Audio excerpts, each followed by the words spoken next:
realized how underutilized cops are when it comes to medical emergencies, and we realized how unequipped and the lack of training. They had a lot of classes that are designed for civilians that not necessarily translate to what law enforcement did.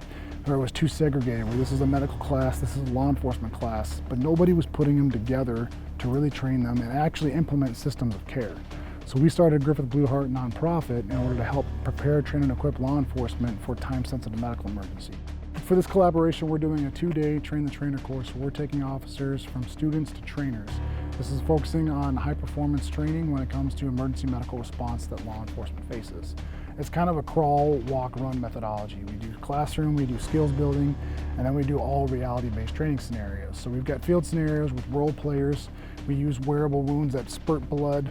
We make it as real as possible. So they're narking our actors. They're actually having to place tourniquets on our role players. They're doing everything except for chest compressions on our role players because we can't do that part for real. But the AED applications, they're getting the muscle memory, they're getting the skills development, they're getting the reps in, and they're going through these growing pains that normally happen when someone's life is actually on the line. We're doing it in a safe environment.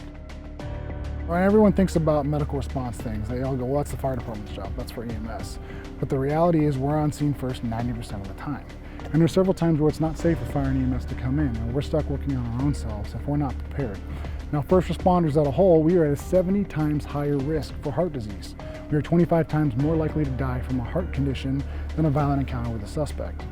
So we are the ones that are at risk, the firefighters, the police officers, and we have to protect not only ourselves, but we're also first on scene to protect the public. Most municipal agencies are on scene in the first 1 to 4 minutes, where you have the highest likelihood of stopping a bleed, of shocking a heart out of a deadly arrhythmia, of reversing a drug overdose. We are the most underutilized component in the chain of survival, and Griffith Blue Heart is working to change that.